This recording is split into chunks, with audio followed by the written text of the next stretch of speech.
This is Grunt Squad, brought to you in the studio of Wiley Productions, with Sam Mann and Nate Westlake, bringing you all the spreads, picks, and player props.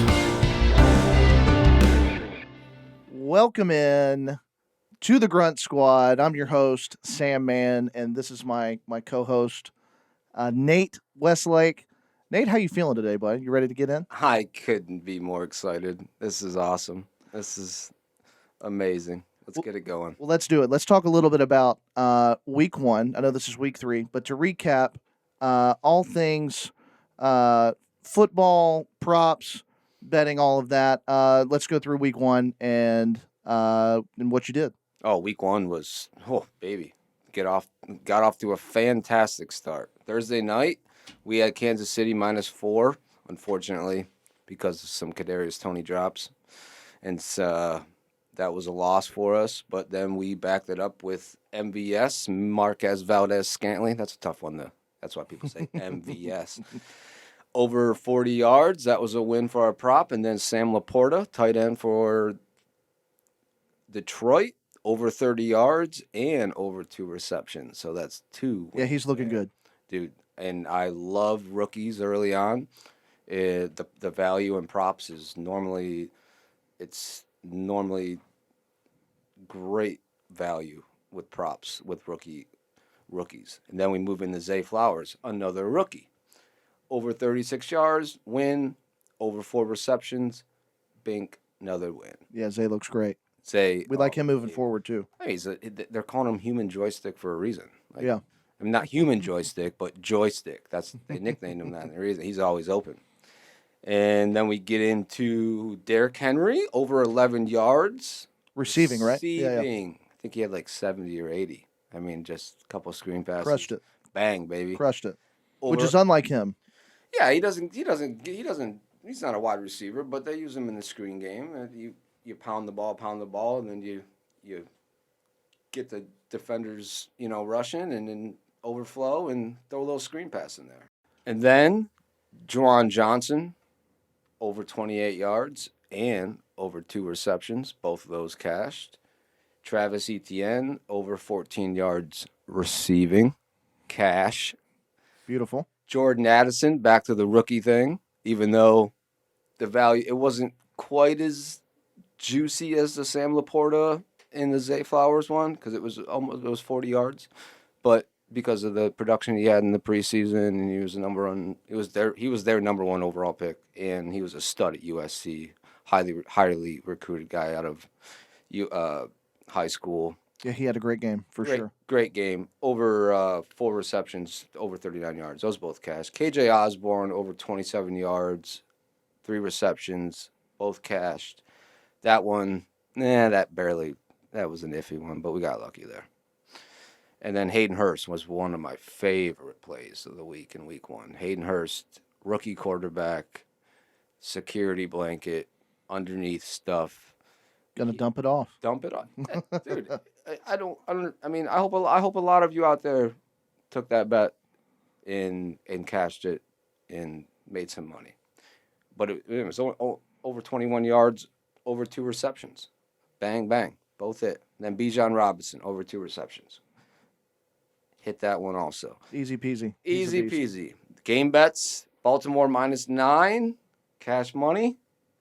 Jags -5, cash money. Got a little lucky there. Yeah. On that one, Yes. Jags -5. I'm not sure the Jags were the right side. I think Indy was actually the right side, so that's how it goes sometimes. Win some, lose some. But we got the win there. Packers +1, cash that one. Eagles -4. I also think that one was a little lucky too. New England was driving. New England had a couple red zone picks. That's been their downfall the last couple games. A couple mishaps cost them. So Eagles cashed anyway. So overall, props went 15-2. That's insane. That's a great start. That's insane. Great start. And that's not going to happen every week. People know that. But game plays 4-2 week 1. So all in all, week 1, we could not be happier. Awesome. I forgot. Sorry. We got to go back. Monday night. Forgot Monday Night Football. Dalton Kincaid, another rookie. A little bit on it's already up to 4 over 4 now. But in week 1, we were over You're saying 2. 4 catches. Yeah. Yeah. Yeah. Week 1, it was over 2. Bang, catch that one. And then Dalvin Cook's little brother, over 11 yards receiving, cash that one too. So 2-0 in Monday night. But like I said, overall 15-2, game bets 4-2. Yeah, that's great. That's great. So, Awesome start. Well, we also want to say thank you to Wicked Pecker Off Road for sponsoring today's episode for all your off-roading needs and accessories. Nate, you ever been off-roading before? oh my goodness, I used to go mudding all the time. I used to live in the woods of Pennsylvania, man. It's been a long time, but yeah. I feel like if I got in an off-road vehicle, I would go off the road. Well, that's a lot of people do that, and they enjoy it. Yeah. Yeah. Anyway, Love it. Love the sponsorship. Love let's the man behind it. let's get into this past week. Some of the week winners. So starting with QB winners, Daniel Jones went 26 for 37, 321 yards, 2 touchdowns, almost 60 yards rushing with a rushing TD. How did you think about Daniel Jones's second half this past week? Second half was phenomenal. I mean, the first 6 quarters of the season were as bad as you could possibly be. And thank goodness they got it going. Even though in the first half they were a little unlucky. Ball went through Saquon Barkley's hands, intercepted, brought back. They got in a hole. But in the end, they got together. And for you fantasy guys, Daniel Jones racked it up in the second half. And When you and I were watching that game together, and I remember specifically saying that the Giants' offense was starting to gel, and even when they had that deficit, that it looked like that they were going to come back. You could feel it. You could feel the momentum shifting. You could feel the Giants are starting to finally get things going. Downfield, they had some big plays downfield. Saquon got it going a little bit. Defense got it together. But all in all, they needed that because if they would have lost that game and then going to San Francisco in a short week, they're looking at 0-3. Yeah, that's bad news. That's season ending. I mean, that's. I mean, maybe not in the NFC. The NFC's a little more wide open this year, so they might have been all right. But that was a huge win. For sure. Huge win. Another guy that crushed it was Kirk Cousins on Thursday night, 31 for 44, 364, 4 touchdowns. He killed it. Absolutely killed it. Kirk Cousins is just through the air. He's just number 1 in fantasy so far, too. Always killing. He just doesn't have a defense. Always playing from behind, and for all you fantasy guys, that's a good thing. Absolutely. Russell Wilson actually had a decent week numbers-wise. If you were watching the game, you saw a lot of disconnect. There were a lot of things that weren't great. He did have that long pass there at the end of the game that was for, I think, 50 yards. But like I said, watching it, there's a lot to not like about Denver, and to think that Sean Payton was going to come in and fix everything. There's still a lot going on there. There's Sean Payton bashing Nathaniel Hackett, and look what he's done. I mean, he's not doing any better. It's basically the same things we've seen last year. Well, I think he was just protecting himself when he said that. Yeah, but you don't do that. You don't do that. It's an unwritten rule, but I'm saying I think saying that is just a way of saying, oh, if things don't work out and I botch this. Yeah, that's why he did it. But that's Bush League. That's Bush League. And to be fair, Russell Wilson looked like Russell Wilson. He looked like the old Russell Wilson early on. He had flashes. He and then in the third quarter he fumbled, and after that fumble, everything, you felt the momentum shift. You felt the spiral. It just completely, they couldn't stop the run after that. They couldn't do anything. They couldn't get anything going offensively. Russell was reverted back to the old habits of last year, and the reason why Pete Carroll said, "I'm done with you, Russ. Yeah. It's time to go." How do you feel about Jalen Hurts? He had a decent week this week. 2 short touchdowns that he rushed, 18 for 23 for 193. But again, I've got some concerns for the Eagles' offense. Oh, absolutely. I mean, Shane Steichen was. I mean, losing him was huge. I think they'll be okay. I mean, like I said, NFC, they'll be okay. But everybody having him in their top 3 for quarterbacks in this league is absurd. He's not a top 3 quarterback in this league. No, he's a great guy. He does what he does well enough. He doesn't throw the ball downfield as good as people think he does. Last year, it was a little bit easier for him. This year, it hasn't been as easy. but they Still early. Yeah, it is Still early. early, but luckily they knew they got that just beast, maybe the best offensive line in football, and they leaned on that offensive line and got the running game going, which opened up a couple deep balls for Devontae Smith, and they got it rolling. They got the win. They got the dub, and that freaking quarterback sneak thing they do. It's unstoppable. And I don't understand how every team in the world hasn't been doing this for 20 years now. Well, like you said, not everybody's got the line that they have. It doesn't matter. You don't need a line like that. I've been screaming it for 20 years. I mean, not 20 years, but forever on Twitter. Like, if you're less than a yard, you run a quarterback sneak every single time. Then, because you're making it a 2 or 3 yard play, and the Eagles do that with perfection. It's phenomenal. I just love seeing it. There's a couple teams that are copying that, but for sure. So you've got Josh Dobbs, who had a decent game. Arizona's, I mean, let's be honest, they want to lose every game so they can get the top pick. But do they though? I don't know. I like Jonathan Gannon. I really like that hire. Well, maybe deep down, I think they want to get away from Kyler Murray. I mean, that contract was abysmal. They know. I mean, they had to put things in his contract so he wouldn't play video games, things like that. I mean, he's just not a worker. They know it. Yeah. They see it. But that's a tough one. And Josh Dobbs has been pretty darn good. He's been, and I said a couple years ago, I like Josh Dobbs. He's bounced around here and there. He got the start last year for Tennessee, a couple big games. He didn't play very well, but he's playing well so far this year. He's got the opportunity. So yeah, I would say Josh Dobbs is, I mean, he's up there with one of the best backups in football. And right now he's getting a start. So I can get behind that. That's absolutely. fair. He's one of the best backups in football, no doubt about it. Yeah. Some other ones, some notables. Josh Allen had a bounce back week with 3 TDs, 31 for 37 for 274. Geno Smith, Jared Goff, Lamar Jackson, Justin Herbert, and C.J. Stroud led this week in passing yards with 384. Was definitely getting the volume, and with the offensive line issues, was still getting the ball off quickly, which is good. Good to see from a rookie. Oh, CJ worried me. I actually thought CJ was going to be one of the best prospects in a long time until I watched a lot of the Ohio State film and realized he's getting plays from the sidelines and he's seeing half the field and wide open players in the Big Ten, easy peasy. And so then when I saw that, I realized he's probably going to struggle. I actually thought they should have sat him early on for a little bit. They have some good backups. They should have sat him, let him learn, let him grow a little bit.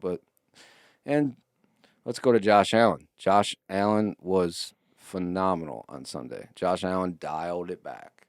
Like, Josh Allen didn't play hero ball. Josh Allen knew the Raiders. And the Raiders came down and scored first, but Josh Allen got it. He didn't force anything. It was this week, I think it was 4.2 yards in the air he averaged, which is good. Like, he doesn't need to be a hero. Like, take what the defense gives you.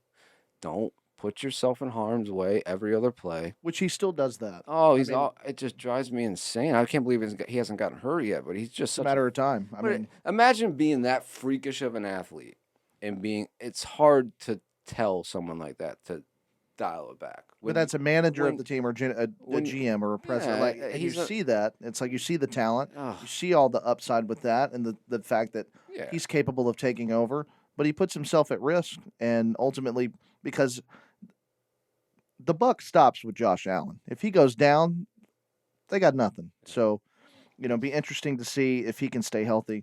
Let's talk about some running backs. Kyren Williams, with the fact that Cam Akers got a healthy scratch. How do you feel about Kyren? Oh, they got lucky. They got lucky as heck. I mean, Cam Akers has been a cancer in that locker room. Nobody likes him. I mean, and they got Kyren Williams in the draft this year, and he's popped like no other. He was a talented guy out of high school, one of the best running backs.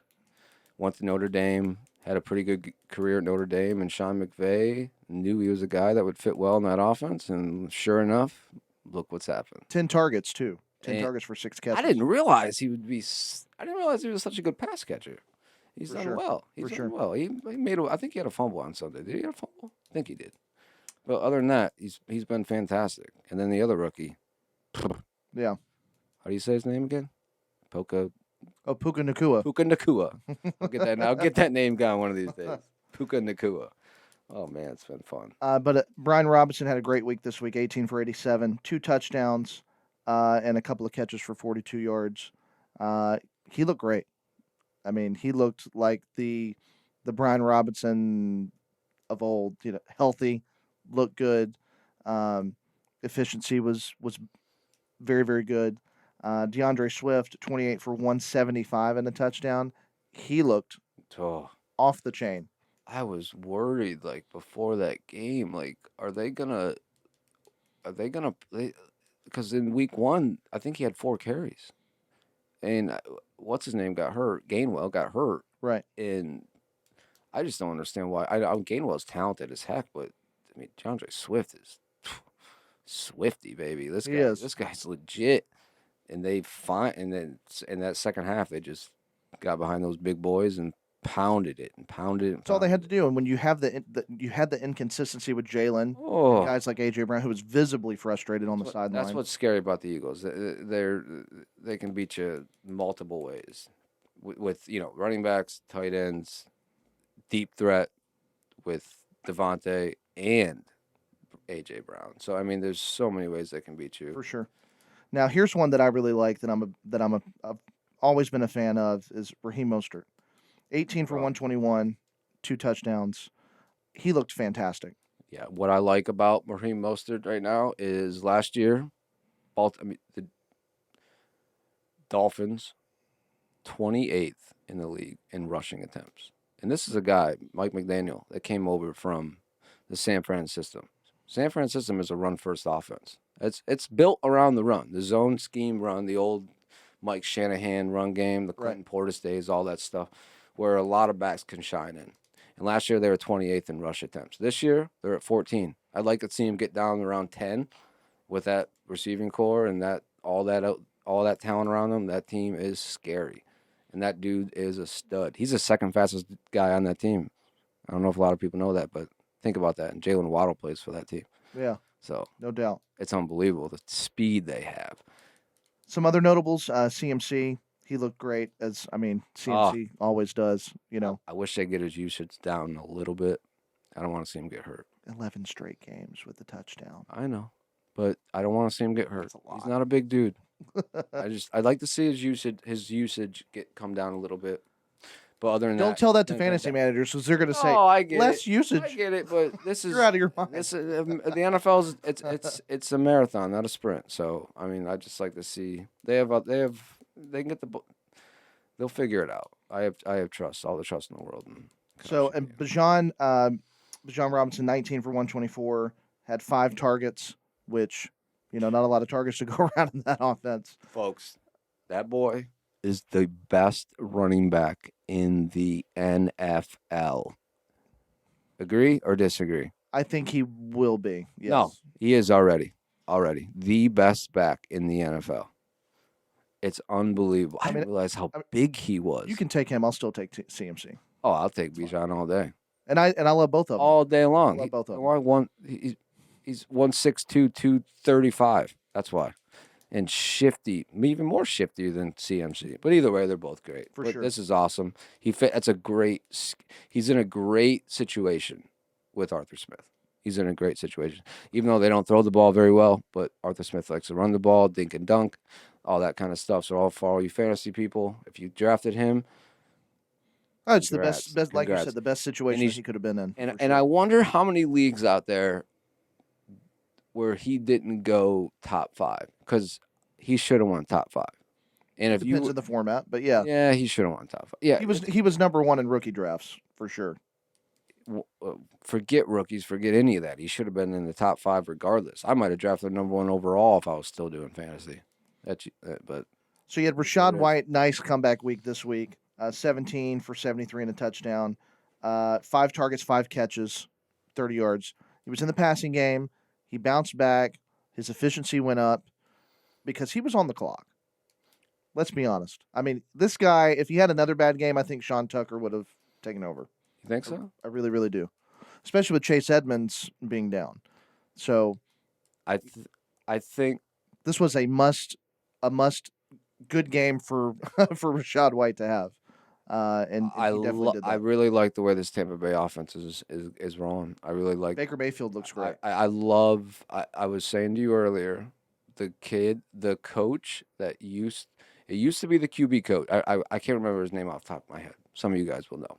He was the QB coach for Seattle back when Russell Wilson was just getting going, and you would always see him standing around Russell Wilson. Always, he was like a little. He was always next to him, and he was the QB coach. Now he's the offensive coordinator for Tampa Bay, and you're seeing Baker doing some good things, and I think that's the reason. And I think Baker's been humbled too, No and he's got weapons out the wazoo too. I can't swear. I almost said a bad word. Yeah, with Mike Evans, Chris Godwin. He's got all the weapons in the world, and the offensive line is a little iffy. But Baker did some scrambling yesterday. Well, not yesterday, but Sunday. And I mean, Baker's not the best athlete in the world, but he's getting it done. I think we're gonna see him come back a little bit. I think we're gonna see the running game. I don't think the Bears' defense is abysmal. They're terrible. Even though they're a defensive minded coach. I mean, they're supposed to be. Their defense is god awful.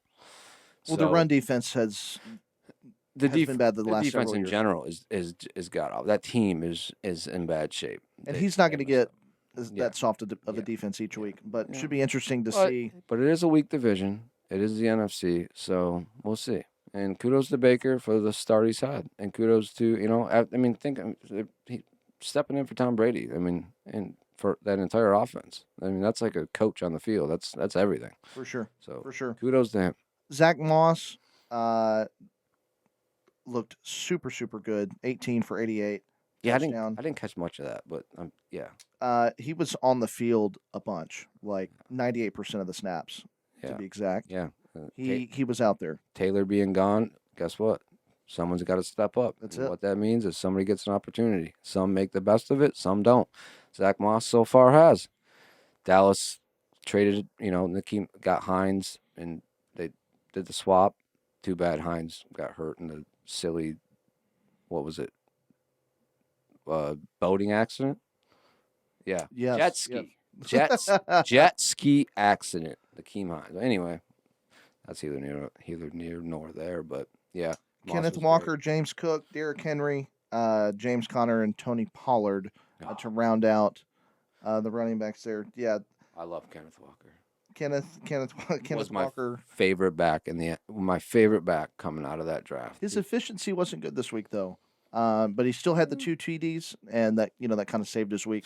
Did you see the 1 TD? Fantasy wise, yeah, stopped on a dime, and just his burst, his first step, second step is just the talent's there. It's absurd. Yeah, it's absurd. I don't know how he wasn't drafted higher. And they got the Seahawks was the perfect fit for him, and Pete Carroll knows what to do with a running back. Beast mode. That's it. Let's talk about some wide receivers that went off this week. You had Keenan Allen, 8 for 111 and 2 touchdowns. He looked great. With the absence of Austin Eckler, somebody had to take over, and he did. I mean, without a doubt. Oh, Keenan Allen. What are we in? Year 11? Still Something doing it. Yeah. Still 10 doing or 11, I think, yeah. 2 or 3 ACL injuries, but he still comes to work every day. Still gets it done. Another one that still gets it done. He's healthy. That's it. Yeah, it's Mike Evans, which we were just talking about. Oh. 6 for 171 and a touchdown, no problem. Evans. He's a beast. Evans. And you and I could go out there and throw Mike Evans. I think he'd get 1,000 yards. I think he's going to set an NFL record. 8 years, 9 years? 9, I think. Yeah. 1,000 yards. Unbelievable. It's not over yet. Unbelievable. But he's a beast. He wants to break the record too. He's motivated. He actually struggled last year with drops and stuff like that too. So I think this year he wanted to come in and show that he's still okay. He's still back, and so far so good, man. So something we had already touched on: Puka Nacua, 20 targets, 15 for 147. Was targeted 40% of his routes that he ran. I mean, it was unbelievable. If he was out there, he was getting a pass, he was catching it. It's not like he's doing anything special. It's not like anything crazy. He's running his routes, he's getting open, and he's catching the football. Well, it sounds crazy, but he's doing it. It's unbelievable. It's Sean McVay knowing what he has. Sean McVay is one of the best in the world at scheming against man, whether it's zone, getting players open. And then you have a quarterback that sees the field in the game like Sean McVay and Matthew Stafford. And they said early on that these two have had a good rapport in training camp. And that's one I missed on. I didn't bet any of those props. I didn't go there. I wish I had. But 25 catches is an NFL record through 2 games. And I don't think when Cooper Kupp comes back, it's gonna take some of his target shares away and stuff like that. But I think it's going to take a lot. He moves down to the number 2. But but I still think he's the 2 over Tutu Atwell. You're gonna hear me say this. There's an it factor. You either have it or you don't have it, and this kid has it. So far so good. And Tutu Atwell was a bust. Kid out of Louisville. Took him. People said he was I think he went in the 2nd round, 3rd round. I think it was the 3rd. Yeah, early 3rd, something like that. But yeah, he's been a bust. But this year so far, like I said, Sean McVay, he can make it happen. So far so good. Nico Collins, 7 for 146 in the tutty. You had guy I overlook. I don't even think about him week in, week out. I don't know why. But just gets it done. Big target, good hands, runs nice crisp routes, goes up, can get deep. He's not really much of a deep threat, but usually not. Usually short to mid-range routes. Possession receiver. Right. But he's been a solid security blanket for a young quarterback like C.J. Stroud. So For sure. T. Higgins, bounce back week for him with 2 touchdowns, 8 for 89. T. Higgins rocking the old college number 5. I like it. Looks clean. It'll be interesting to see with Joe Burrow potentially being down. No, Joe Burrow's out. T. Higgins goes down. Jamar Chase's, projections go down. How do you treat or how do you look at Cincy's offense without Joe Burrow? They have to be able to run the ball. They have, and their offensive line hasn't been good.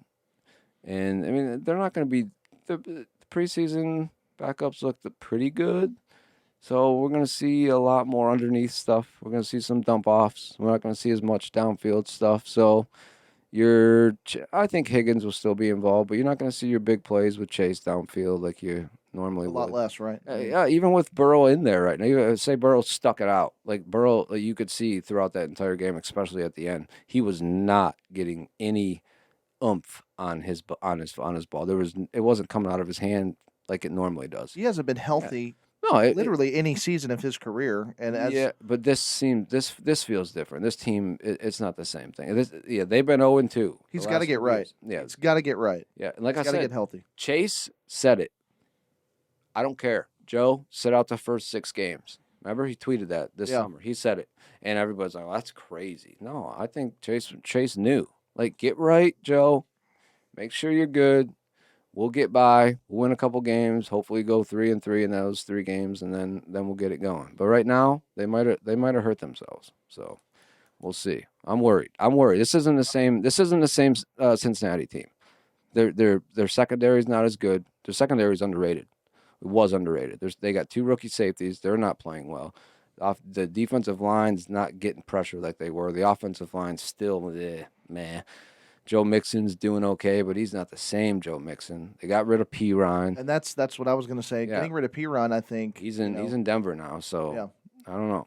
I'm worried, especially in the AFC. The AFC's loaded.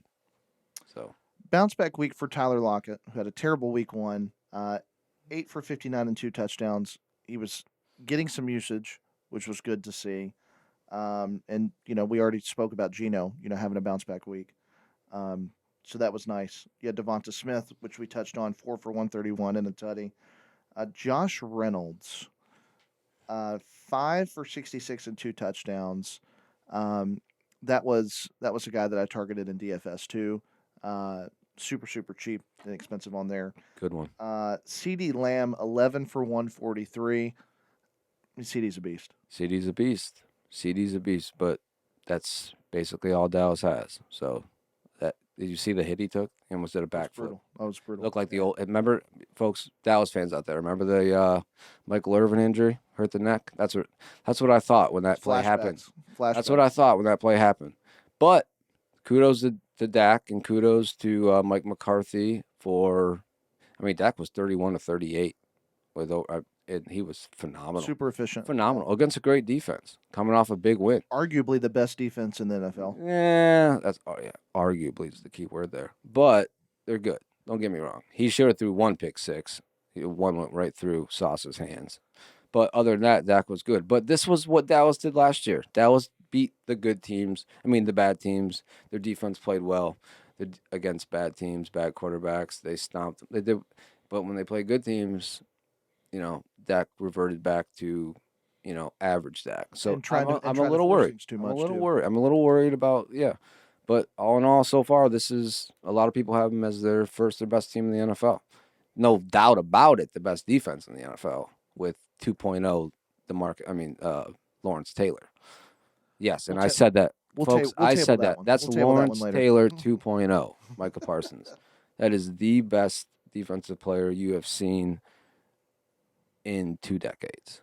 And I'm saying, and then we just watched Aaron Donald play. We just watched. But Donald hasn't been I'm just legendary saying, Donald in several years. Michael Parsons he's so it's insane. He could play running back. He would be a good running back. Like that's how this guy's a freak of nature. He is. His first step after contact, once contact happens on an offensive lineman, his first step after that is as good as maybe we've ever seen. And his instincts and his love for the game and his leadership, all of it is remarkable. So, well, let's highlight a couple of tight ends. T.J. Hawkinson, 7 for 66, 2 touchdowns. Hawk's a stud. He's a stud. I don't know why Detroit got rid of him, but they ended up getting Laporta, so I guess it's okay. Must have known something. Yeah, I mean they had to make up some cap room somehow, so they figured they'd do that. But Hawkinson's been a great target for Minnesota. So number 1 tight end so far, though, Hunter Henry with 6. Yeah, I didn't even know that. 6 for 52 Sneaky. in the cut. Very sneaky. Sneaky. Very sneaky. And Mac Jones has looked better. They're throwing the ball 70% of the time in New England. They have a young team. I think that's the offensive line has not been good. They had a few injuries, but I think they're throwing the ball too much. But good for fantasy people. Can you imagine if Jacoby was still there? I mean, Jacoby Myers. Yeah. I just don't.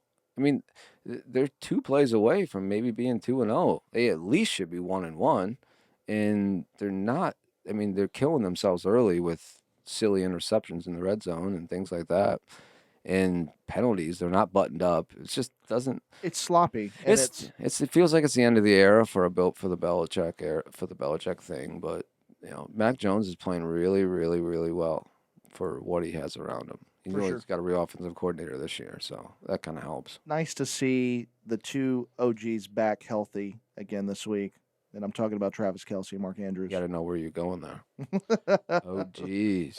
Yeah. Kelce didn't look like he had his legs underneath him, but he's still dealing with that, and they'll ease him back in. He'll be fine. But I think they covered that spread, which I had.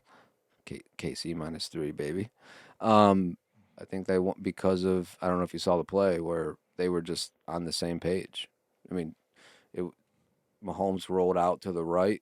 Kelce kind of moved towards the middle of the field, and as Kelce just started moving towards the middle of the field, Mahomes just flicked it in there. Well, that's how they've always been. That's just the number 1 guy. That's just 2 guys knowing each other, knowing exactly what each other is thinking, and that's something Casey didn't have in Week 1 versus Detroit, or they would have won.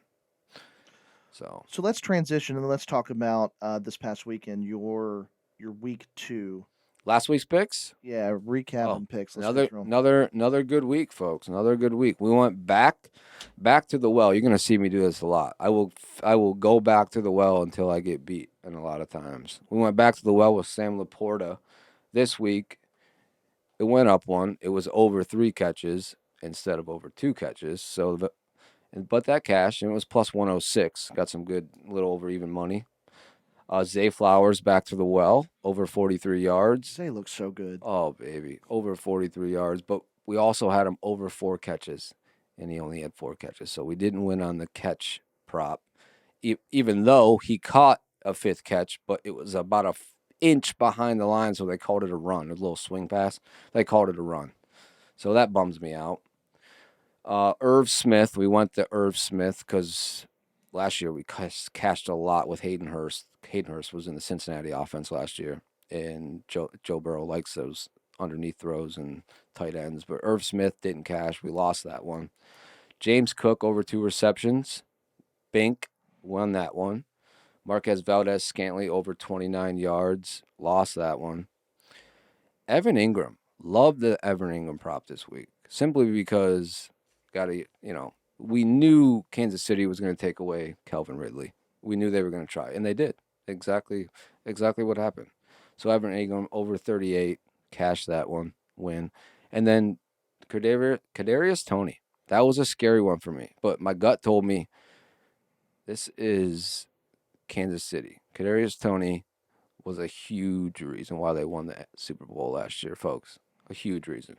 So they were either going to, I wrote it, boom or bust. They're either going to play him 5, 6, 7 snaps, 1 target maybe, or he was going to get it going early. And sure enough, he ended up getting 5 catches, so that went over the total of 3. It's usually one guy, though, right? With Kansas City. I mean, because Mahomes spreads the ball around. Oh, yeah. Outside of Kelsey, it's going to either be, Pacheco, Kadarius Toney, Sky Moore, even though that hasn't happened yet, really. Sky Moore finally got it going. I was done with Sky Moore. But he had a I'm touchdown. still done with Sky Moore. Yeah, well, he played a little better last week. But anyway, yeah, Toney went over the total. So we cashed that one. DJ Moore over 49 yards. Cash that one. DJ Moore over 3 catches. Win.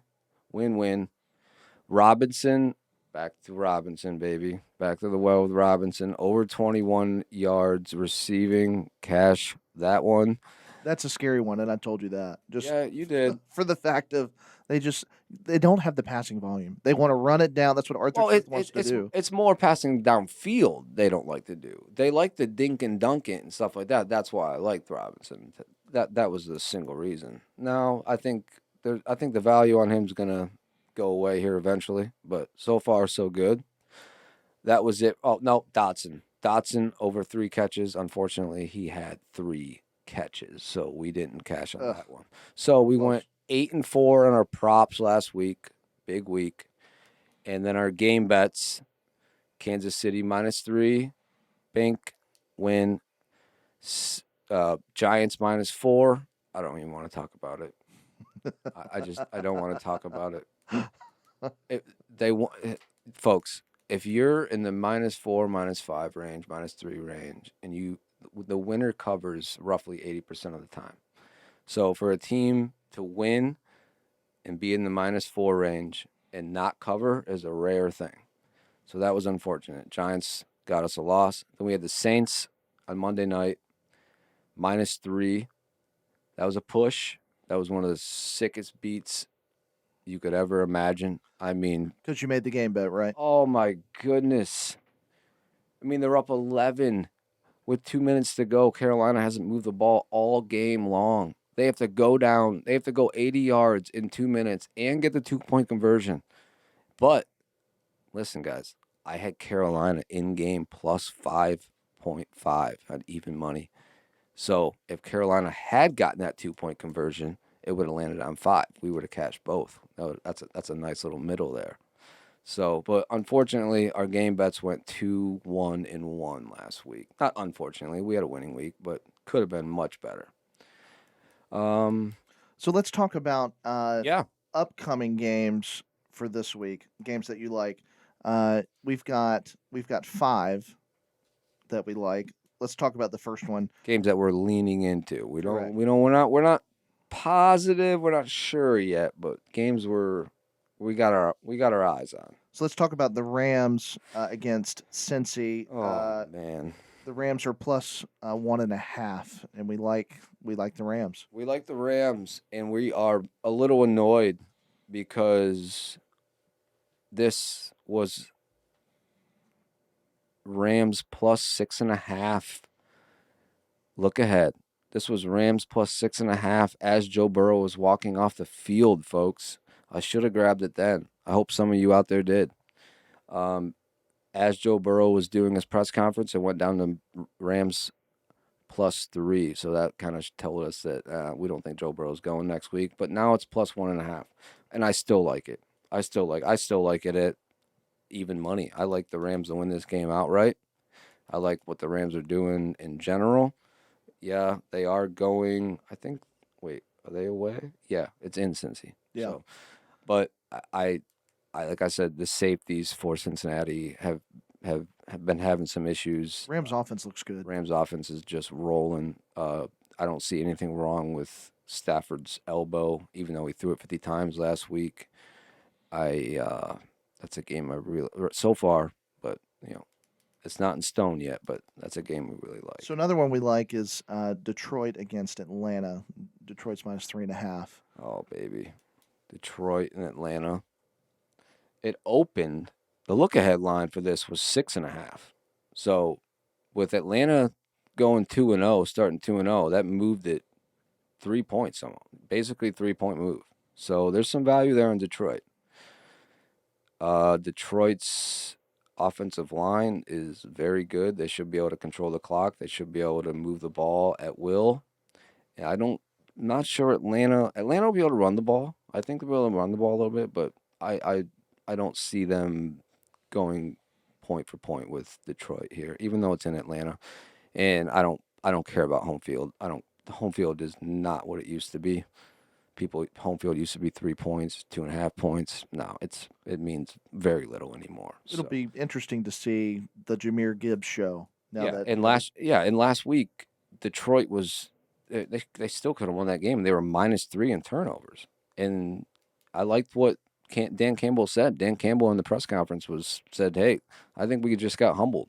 I think this was a good thing." So I like the way he feels about it. I like the way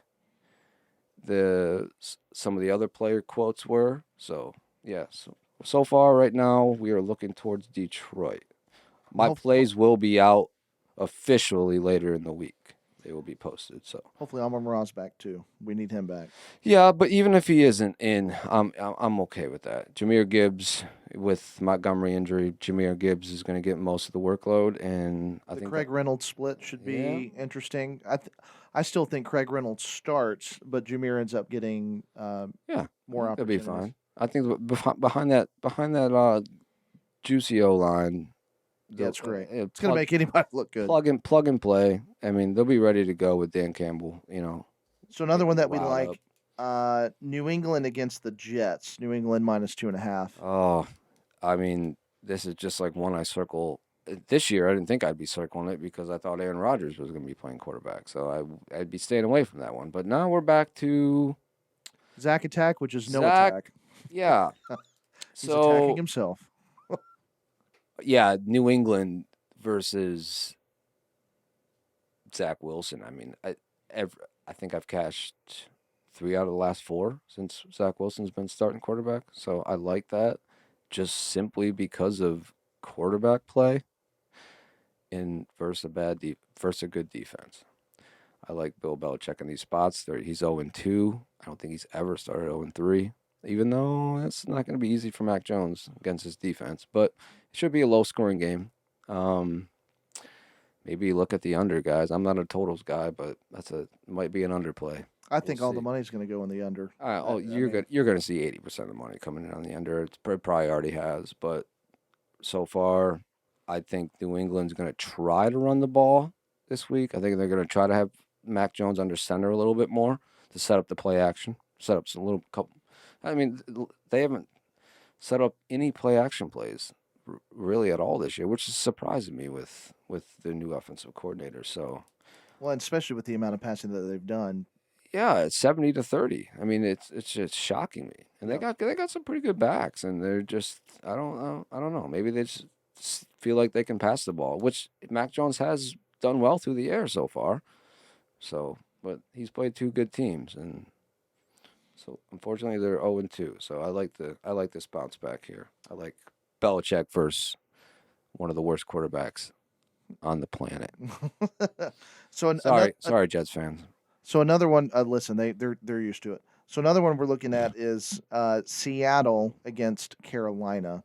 You like Seattle at -5.5. Oh, I love Seattle here. I love Seattle. It's up to 6 in some spots, which kind of worries me. This could be a teaser, which means you would mind it. You get this down to a pick 'em.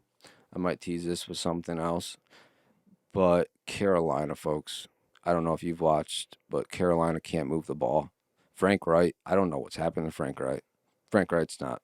Frank Wright's, he's, the last 15 games, he's just stunk.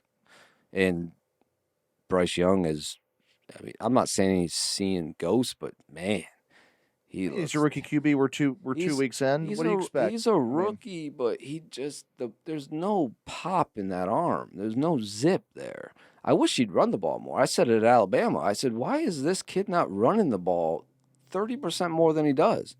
He wants to sit back there and because he's a very smart kid. He understands the offense. He understands the nuances. He understands he understands all of it. He's as smart as they come for a young quarterback. That's why he went before C.J. Stroud. You know that, right? That's the sole reason why he went before C.J. Stroud. But I just don't. They don't have any playmakers downfield. They're just depending on old Adam Thielen and Hayden Hurst underneath. And Miles Sanders, the O line's terrible. They're a better run blocking O line than they are pass blocking O line, but they're not. I mean, last night the Saints were just rushing 4 and getting pressure almost half. I mean, Monday 60, night. Yeah. 67% of the time. They forced 2 fumbles. One didn't count because of some silly hold 30 yards away. It didn't. Oh, I almost broke something in my living room. I almost broke something in the living room on that one. But this is why I don't think it's all Bryce Young's fault. Like I'm not saying it's all Bryce Young's fault. It's just I just like Pete Carroll defense scheme it up something like this against the quarterback like this. Even though, like I said, it's in Carolina, but like I said, I don't care about home road. Seattle will be just fine. And I like the way Geno looked last week. I do Geno too, took a big sure. step. I was worried that Geno maybe we would just revert back to the old. Well, last year was just a mirage. Last year was just a Fugazi, Fugazi. I don't know how you say it. Comeback player of the year. He was phenomenal. In week 1, he wasn't phenomenal. And last week, he was balling. And there's studs all over that offense. And in that backfield. And the offensive line, they had 2 backup guards this week. I think they were both guards that were better than the starters were. So I like where the offensive line is heading. I think the offensive line would be just fine. I was worried in week 1 with Seattle with the offensive line. So, yeah. So another one we're looking at is Tennessee against Cleveland. Oh, baby. Baby. Tennessee +3. Getting points. See, and guys, you won't see me take many games with the underdogs. You won't see it. But you're not worried about Tannehill in Cleveland? Against Cleveland's defense. Cleveland's defense, that's a little bit of a concern, but Tennessee's defense, I like it even more. I like Tannehill to get the job done. I like Tannehill to maybe run a little bit more, get the running game going. So isn't he like 40?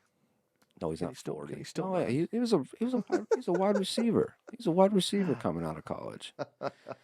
But that's I don't think you want Tannehill running, but if that's your answer, then that just so you know, that might be one where I tease up to 9 with a team like Seattle down to 0. That might be one of them. Like I said, none of these games I'm talking about right now are in stone. They're just games I'm looking at. It's only Tuesday right now. We're shooting this on a Tuesday. So there's a lot of injuries that we don't know about yet, things that I haven't seen. So this is just a kind of a rough draft. So, but I like. Sorry to cut you off. No, buddy. You're good. Sorry to cut you off there, buddy. But I like.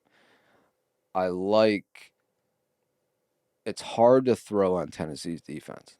I mean, it's hard to throw on Tennessee's defense, but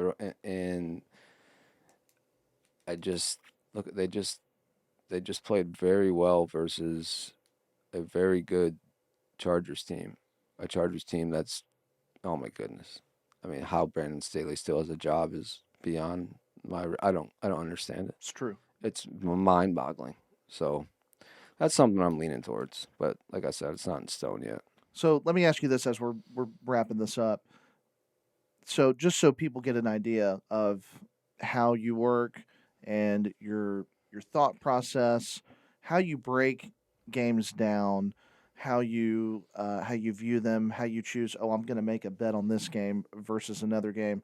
What are some practices or some things that you have in place personally, so that you can make the most accurate predictions in something that's Oh, so volatile? a lot of it for me is good quarterback play and good coaching versus bad teams. That's the most of it. This week there's 8 or 9 games that I didn't even look at. I didn't even care. Some of these spreads are way too big. It's like San Fran, New York. Like that was 7.5 because San Fran looked good, New York looked bad. Now it's at 10.5. So it's kind of weary. But yeah, I use my eyes. I use my instincts. And like I said, I love coaching is the most important aspect of this game that we all love, football. Coaching matters more than anything. And coaching and quarterback play. And like I said, I use my eyes. The eye test matters a lot. And matchups. Matchups and Makes sense. matchups, And staying consistent, right? Staying Yeah, consistent with the process. and I've been doing this for folks. This is my 5th year doing this. I've been 65% for 5 years. So, well, this is my 5th year doing this. I quit my day job 5 years ago, and knew I could do this. I just had to grind, and finally got the opportunity to be in front of you and get my picks out there. And this is unbelievable. This is awesome. Yeah, this is it's going to be fun to watch. Fun to watch and fun to see. This is just an amazing opportunity. I can't express how just excited I am for this to get my picks out there. Mainly props, baby. Props. So, because we're airing this on a Tuesday, the props usually come out later on in the week. Yeah. So, That's if why you I want to have access to those, follow us on our socials, which we're still in the process of getting that all up together, but we should have that all up soon, so that you can follow all of the picks that we have that Nate has, and looking forward to see the success. And thank you all for listening today, and we'll see you all next week. Thank you Yeah. so much. Episode 1 of the Grunt Squad in the books, baby. Grunt Squad. How'd you do, Sammy? All right. I'd like to thank Alan Cotton. Oh, just for this opportunity too. I had to throw that in there. Thanks, guys. Everybody have a great week and good luck with your bets, picks, fantasy, and your favorite teams. All right. Signing out. Out. Out.